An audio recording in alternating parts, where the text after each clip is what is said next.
Well, good morning, everybody, and thanks for joining us for our media briefing on our new report, Paving the High Road, Opportunities and Threats Shaping the Future of Iowa's Construction Industry. For those of you who I don't know, I'm Ann Disher, and I'm Executive Director here at Common Good Iowa. And I'm joined today by my colleagues, Mike Owen, who you know, who's our Deputy Director, and then Sean Finn. And Sean is a policy analyst here at Common Good Iowa, who focuses on labor and workforce issues. He is the author of today's report, and I'm going to quickly get out of the way and let Sean talk about the report's findings. And then afterwards, we'll save some time for questions, and I think Mike will pop back on to help to facilitate that.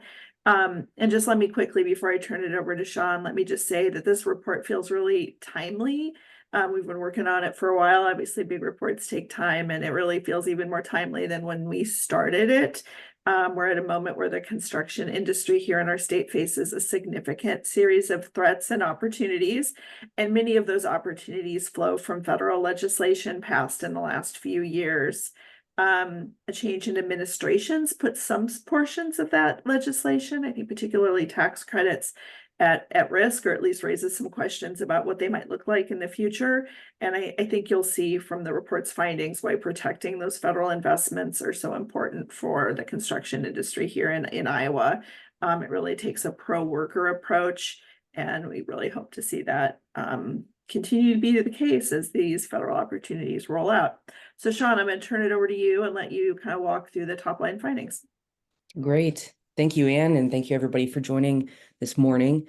Yeah, so this report, comes at a time when, Common Good Iowa, we've been looking at, various labor and workforce issues. But one report that we put out a couple of years ago now was the Heist in Plain Sight about wage theft in Iowa. So a lot of, a good chunk of this report is based on similar methodology and similar investigation into what's happening to workers, especially in the construction industry.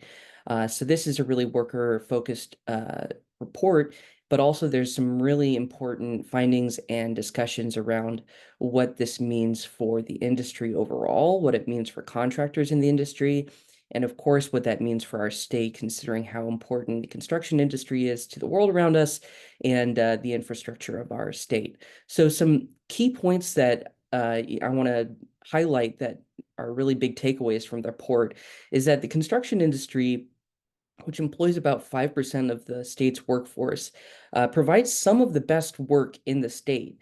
There are a lot of really great jobs in the construction industry, especially union jobs that provide good wages, great benefits, time away from work, paid sick leave, paid family leave, some really good jobs. And yet at the same time, there's this story of two roads, two paths in this construction industry.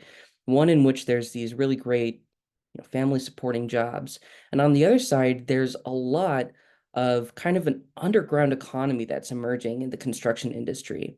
And as I've had conversations with construction leaders who have experienced this in Iowa, they've noted that over time, over the past decade, especially 7 to 10 years, they've noticed some really concerning trends in the construction industry, especially around misclassification of workers as independent contractors, which takes away employee rights from the workers. Things like having workers' compensation coverage, having the employer share of FICA covered. These sorts of things are really critical to employees when they need them. And when these independent contractors, who are being called independent contractors illegally because they really classify as employees, when they face these situations of perhaps getting injured on the job or coming to the end of the year and looking at their tax liability and finding that they're really screwed over by these practices.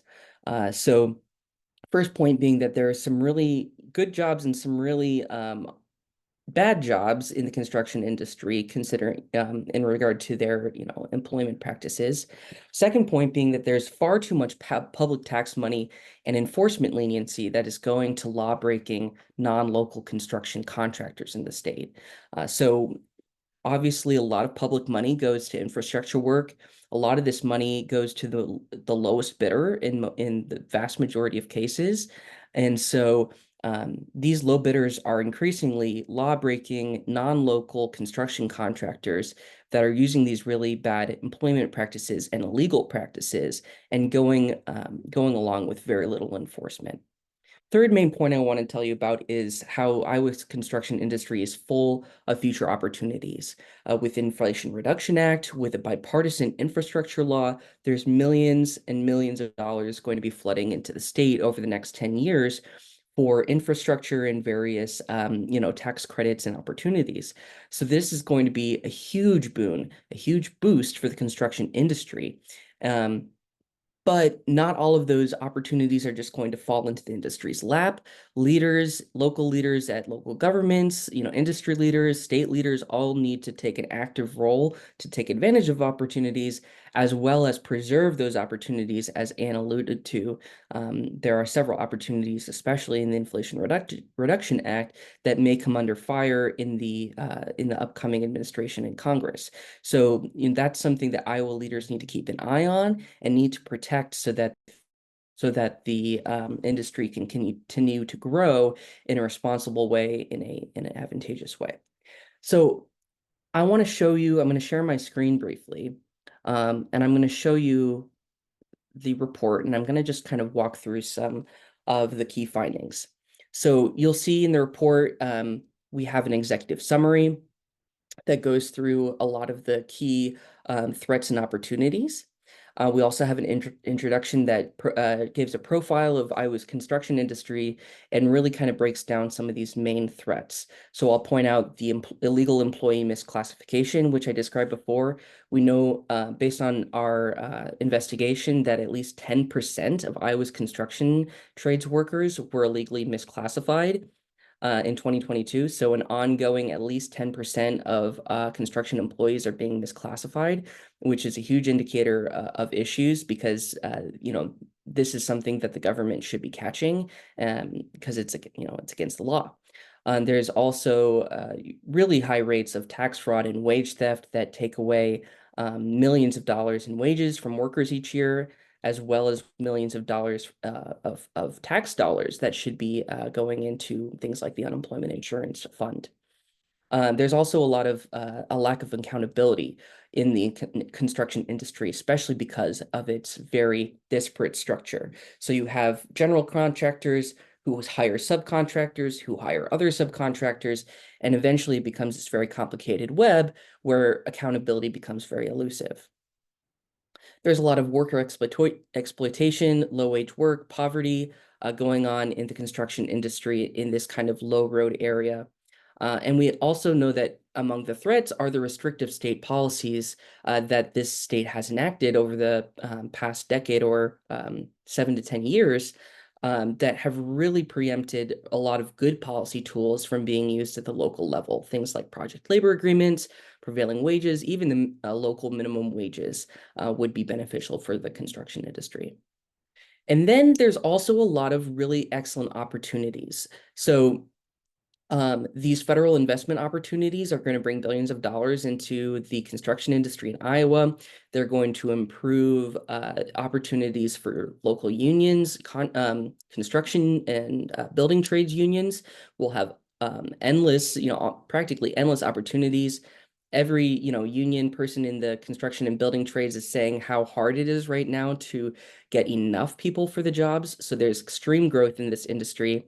And there's a lot of great incentives for good jobs, things that are requiring, incentives that are requiring things like prevailing wages that make sure that the, wages from these public projects don't bring down the local economy, as well as requirements for apprenticeships, registered apprenticeships, which kind of help train the next, the next workforce of the future.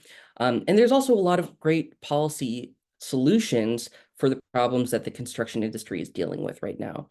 So we delve into those policy recommendations in the last section of the report.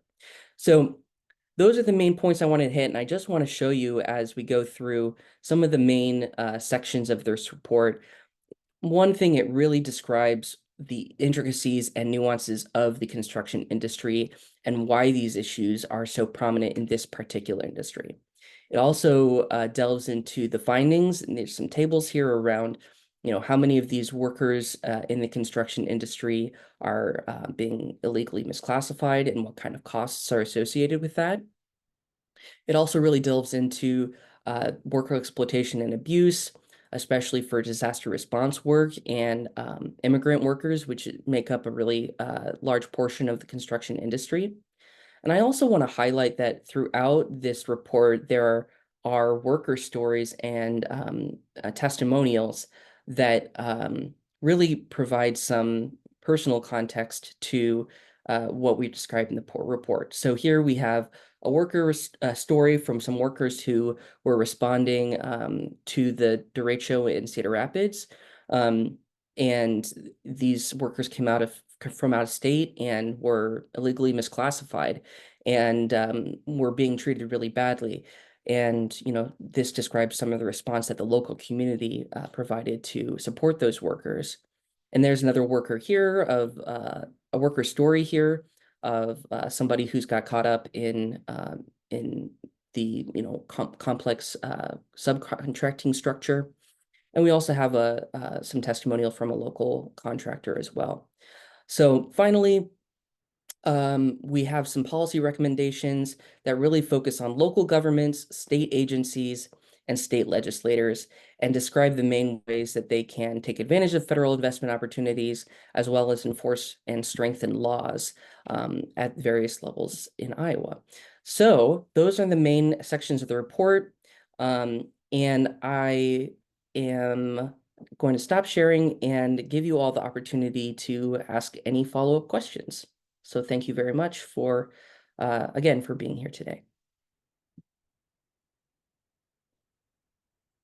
Yes, okay. Okay, thank you for your question about misclassification.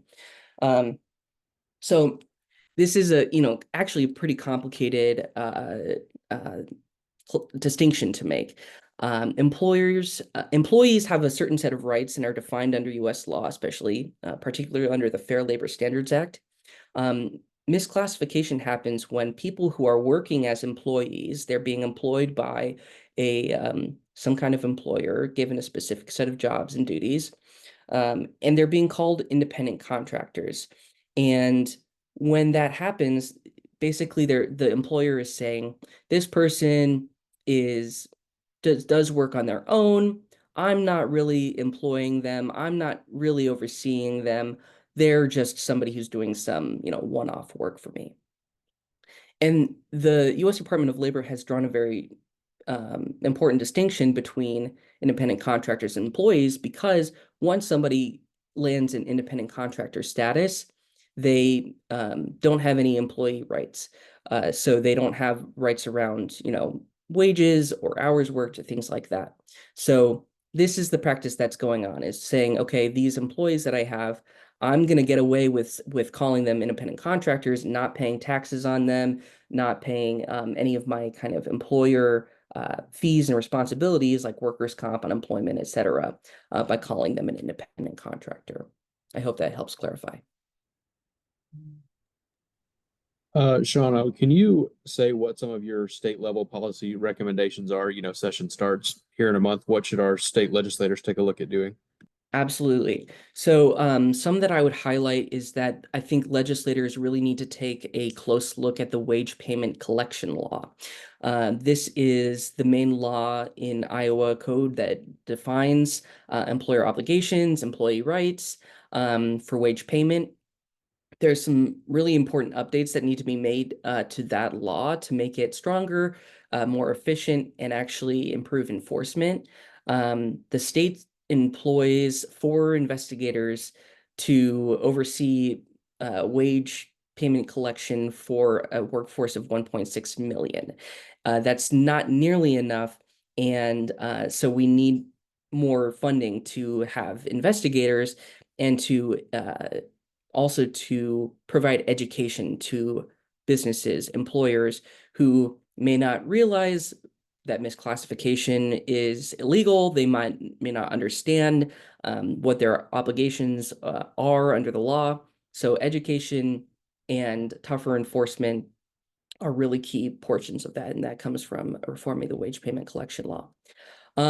Another thing that I think the state legislature needs to focus on is ending some preemptions that were made in 2017. This is, probably politically unlikely, but that's one really important thing that can be done, is to remove a lot of the 2017 preemptions of local minimum wages, prevailing wage laws, project labor agreements, a few others, but those are the ones that are most relevant to the construction industry. Another one that I'll point out is that a really key dynamic, part of the dynamic for the construction industry right now, is that a lot of contractors use people that are called labor brokers.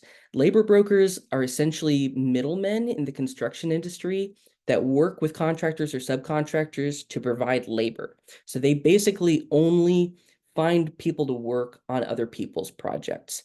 They're not subject to the same kind of requirements around registration and oversight by the government. So there's been a recent effort in the state to require registration of labor brokers, the same as construction contractors. So that's something that has gotten a little bit of interest in past years, and I think a renewed push is needed on that front as well. So those are some key ones that I would highlight for state legislators.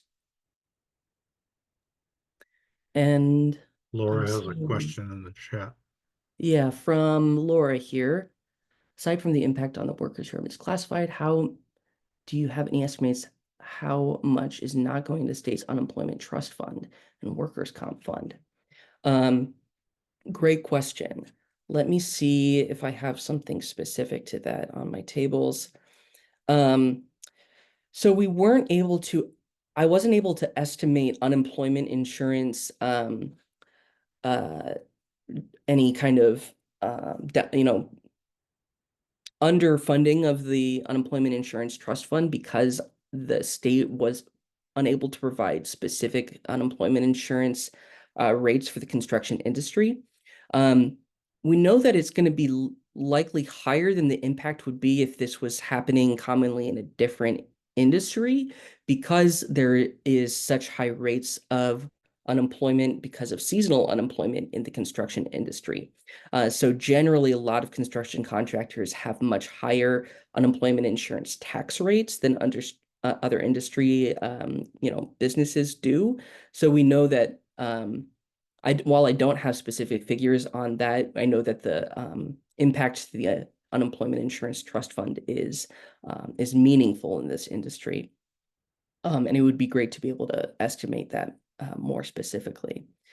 Same situation with workers' comp.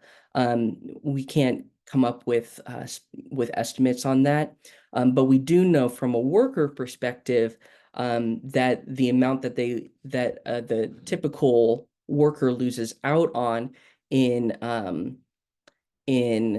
their pay because of this kind of misclassification is several $1,000s each year.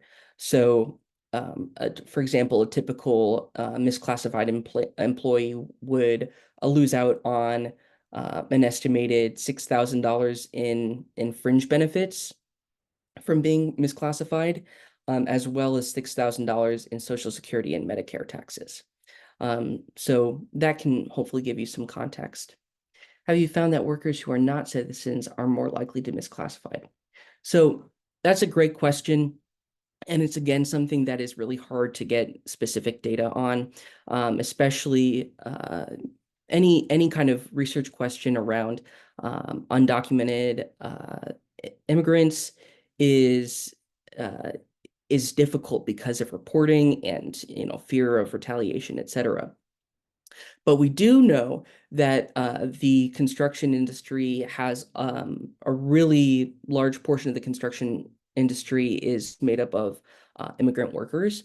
We know that nationally, the immigrant workforce in the construction industry is quite large. I feel like I have a figure. Oh, right. So immigrant workers are 8% of Iowa's workforce.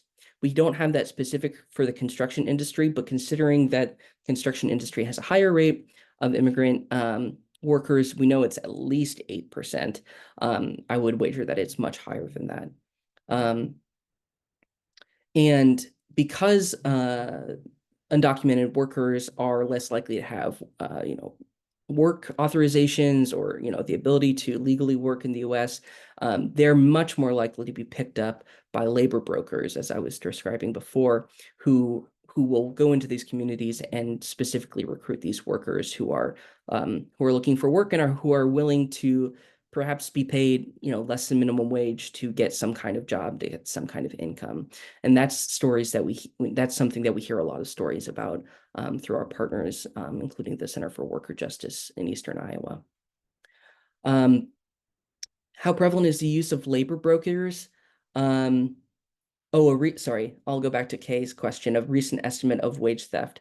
The estimates from October 2022 are still our most recent estimates of wage theft. So most recently for overall in Iowa, that was $900 million.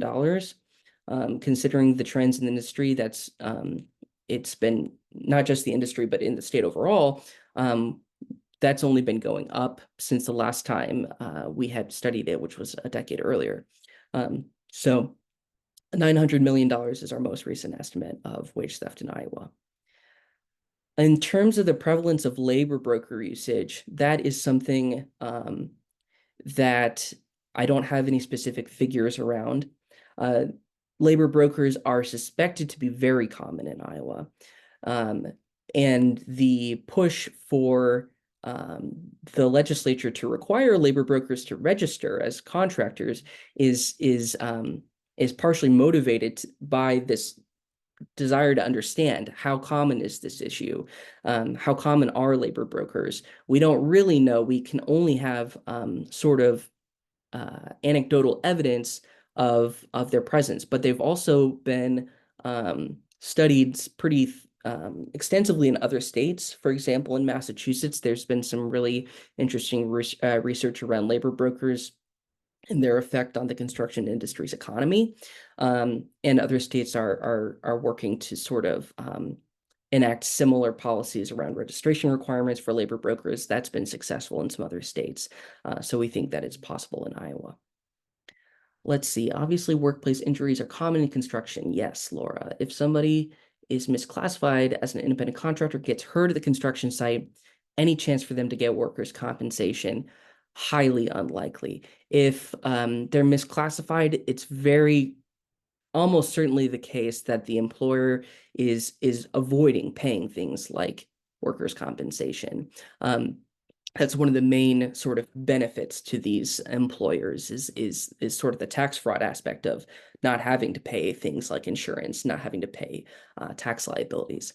So the most common type of story that we hear is somebody who is misclassified worker working in the construction industry, for example, roofing. They fall off the roof during on the job site during work, and oftentimes we hear the employer says, don't take them to the hospital. They're fine. Walk it off. Find some other kind of, only if it's, they're going to die, do they need to get, call 911 or go to the hospital. So that's one thing, a really concerning thing that we've heard a lot of. And then we also hear a lot of stories of folks who face extreme medical debt because of injuries on the job site. While misclassified as an independent contractor, meaning they weren't covered by workers' comp. So those are some of the main outcomes of that kind of situation is medical bills and or just not getting the medical attention that they need. Thanks for all these excellent questions. Yeah, please let me know if there are any more. Also, I will note at this time that we have lined up for you a few folks who would be willing to talk to you all about the report and the main issues and themes in the report. I just put their contact information in the chat. These are folks who have contributed in some ways to the information report, given some context along the way. I'll note in particular, I'm in from the Center for Worker Justice of Eastern Iowa. That CWJ is the organization that worked with us to provide some worker stories and testimonials. So they interviewed workers to provide their stories in the report. So they're a great organization for working on these issues of worker justice and misclassification. They work with a lot of local workers who are dealing with these issues. And Charlie and Felicia are also very knowledgeable on this issue. So please, feel free to get in touch with these folks as well.